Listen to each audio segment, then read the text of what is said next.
Yo, what up YouTube BX? It's your boy Daddy Easy here, iPod jailbreak hacker, otherwise known as Only Use Me Tomahawks. Some of you guys may know me as Easy, like I always say, to the black to the blue on my avatar on my YouTube channel. Yeah, buddy, so I'm back with another video. So we're going to be talking about right now is the Luke Skywalker Hero 3 V3. I got this saber off of AliExpress. I got this super quick. I'm going to just tell you some things before I actually get into the video. As you can see, it's displayed right here. Let's talk about the seller really quick. Cool guy. Spoke to him through AliExpress. Basically, this saber cost me $160. The original price for it was $167. The seller is so cool to the fact that if you speak with him and if you're short and you can't really do it, you can negotiate with him. He'll tell you to buy it and he'll change the price for you. I did have a lot of discount codes and stuff.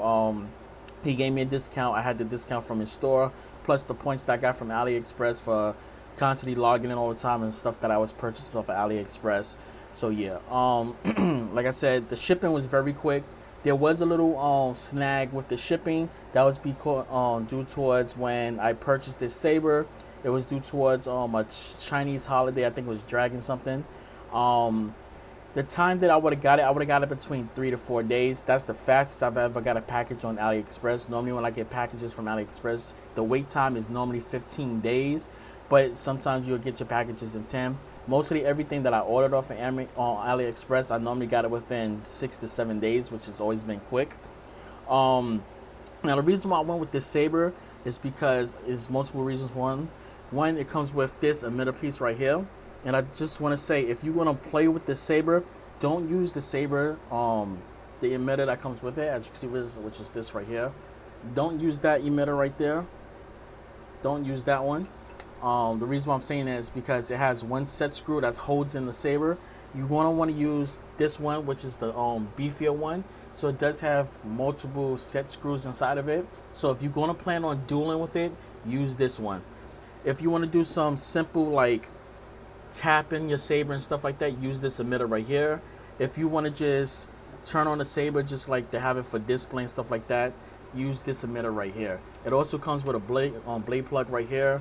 I wish it was a little bit thicker because I could have came up with some. Actually, I could probably put actually, let me see. I don't know. Maybe I can get a little stick to put inside here to do like my filming and stuff like that. I haven't even tried. Look like, actually, you know what? There's enough room here so I can add like a little stick so I can actually do my rotoscoping on it, because I do FXs for lightsabers. If you've seen some of my videos, if you go to some of my videos right now, you see that I did lightsaber things, but at the time I was using a regular master replica lightsaber to do the lightsaber effects and stuff like that. With this one, I could throw a green stick on it or an orange one and rotoscope with that one and do the whole lightsaber stuff like that using Adobe's After Effects. Who remember that back in the day? Adobe After Effects, I think it was 4 or 5. That was the thing back in the day, like in 2009, 2008. That was the thing back in the day. Okay, so like I said, comes with this USB reader. Put your SD card inside there. Comes with 2 emitters, 1 pommel right here. This is the movie accurate one. Then you actually have this one that's right there, as you can see. Also comes with this stand, acrylic stand. Like I said, the seller, he'll help you out with this if you want to get it on sale, because like I was saying, when I actually purchased the saber, I was actually short of about $8, so he helped me with it, gave me a discount, and when I purchased it, he took it off. The reason why for that is because I purchased the saber right here, which you can see has a crystal chamber. You already seen videos towards this. This is the Stormtrooper lightsaber right here.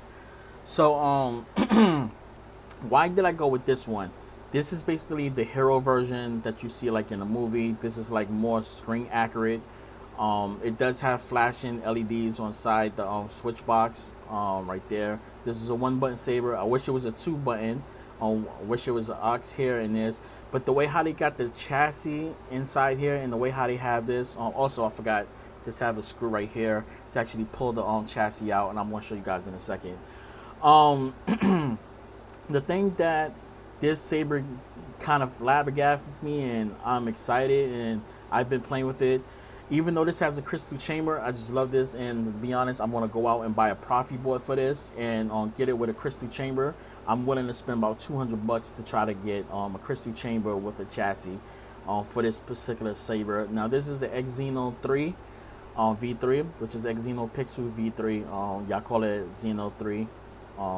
So yeah, it does use an app.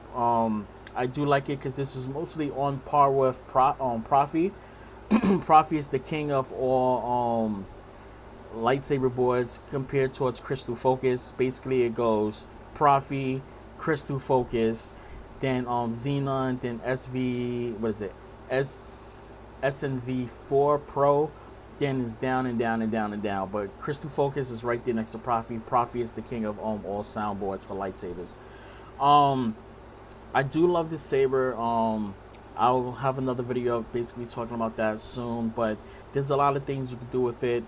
This is just a fast review of it. I'm gonna have a more detailed review for it with the fronts and all the extra things compared towards other soundboards and stuff like that. But yeah, I do love the saber. It's very accurate. When I seen the picture towards this, when the seller showed me it, it looked like the saber was actually big. And there's multiple versions of this. This is more the screen accurate one. I noticed that on the pommel part, this part was actually extending longer. He has actually have multiple versions, and the pommel was probably like down to here, so it wasn't more accurate. So when I took this out the box, I seen exactly how small the saber was, and it's just like the movie. And I'm happy I got this. The reason why this is special towards me, compared towards all the other lightsabers I got, even towards the one that has the crystal chamber, why this one is more better than this one, it's not because of the thin neck. It's because when I was a little kid, I used to jump up on top of the table with this stick that used to go towards, I think it was my mother's dustpan thing. It was this round brown wooden little stick, and I used to watch Star Wars. This is back like in the early 90s. I was born in the 80s, so I was like around 6 or 7, like the early 90s. I was about 7, 8, around the early 90s.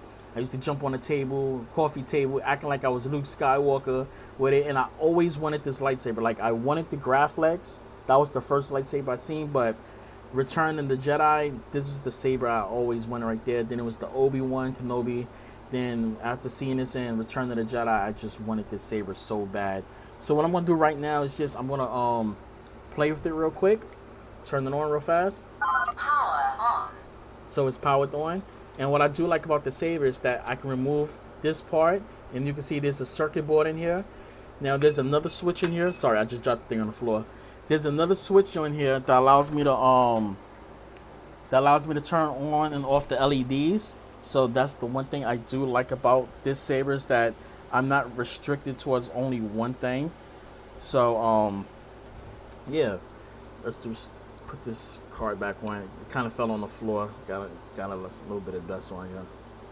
So one thing I do like about this is that the way how they got this is that when it gets to a certain point, it gets tight and basically like that. So on here, there's 2 LEDs right here. Then you got the LEDs that's right here. So let's power it on real quick so you can see. So you can see the 2 LEDs right there. And you got the LEDs right here. And you got it right here. Then to turn off the LEDs, just hit that. No longer right here, no longer right here. Put it back on. And to power it down, you just hold it for a few seconds. Now on the app, the reason why you hear that diddy is because I actually turned it on the app, so I can actually know exactly how many beeps is going on, to try to second guess or try to think off the top of my head of, you know, what fronts I'm actually pushing. To fully power it off, to put it to sleep, you just want to hold it. What I normally do is I power it on. Then when I power it off, I hold it for 10 seconds until it actually turns it completely off. Unstable. That's the blades right there. Rainbow blade. Candy blade. Cracked blade. Pulse. Flash blade. Fire blade. Steady. Unstable. Rainbow blade. As you can hear all the fronts. Cracked blade. Pulse. Flash blade. Fire blade. Steady. Okay. So what I'm going to do is I'm going to turn it on, turn it back off, because I want to wrap up this video. I don't want this to be too long. So I'm going to power it on, then I'm going to fully deactivate it really quick. Now what I'm going to do is I'm going to just hold it for 10 seconds to turn the board completely off.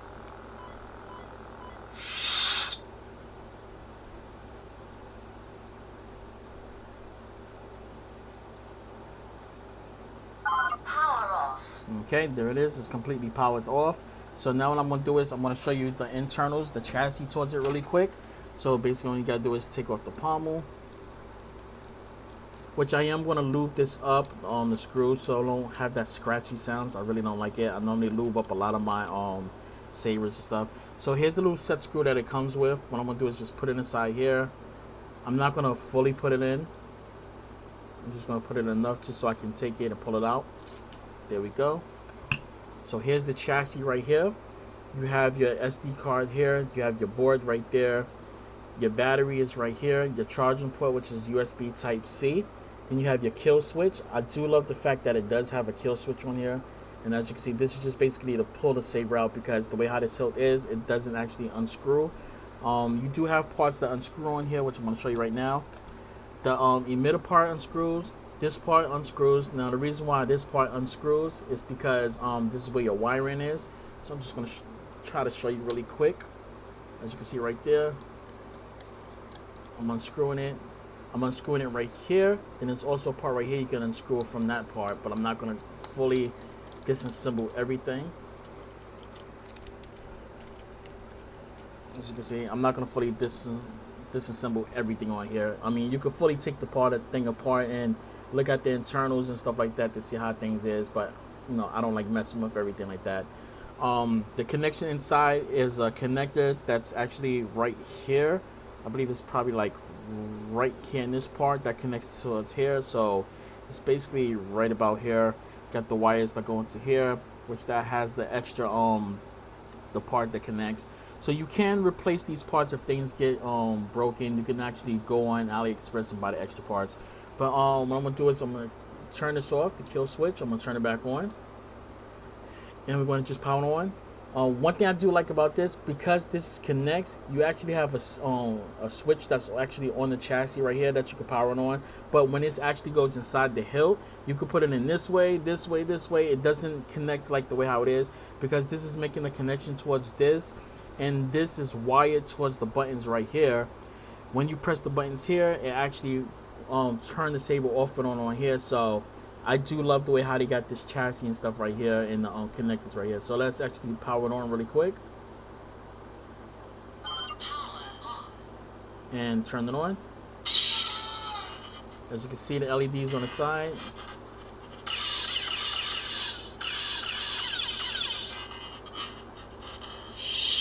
You got just the control, and I'm just gonna throw it in. Doesn't matter how I put it in there, just stuff that sucker in there.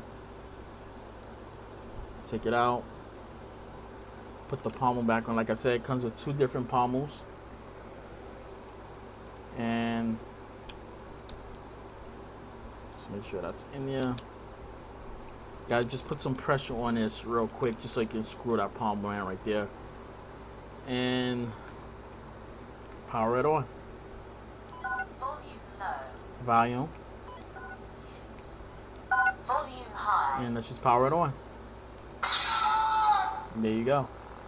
And this does have different fonts on it, so every time that I power it on, power it off, it's going to do different things. I got to set up on pre-ons, and I'm going to have all that stuff in a different video, so I just wanted to show you guys just the control. What I do like about the Xeno boards over Profi when it comes towards the gesture, the Profi, you have to do like a little jerk with this, because the way how this is a soft twist, which I do like. And I like that I don't have to jerk it like I used to do all the time. It's just a simple twist, very softly. When you do it fast and hard, you see what happens? Very softly, like that. That's what I love about it, guys. All right, guys, this is the Luke Skywalker Hero 3 V3, and I'll catch you guys later. Make sure you subscribe, hit that notification bell, become part of the DY Easy Gang, and I'll catch you guys later. That's it, and I'm out. Deuces. Wow.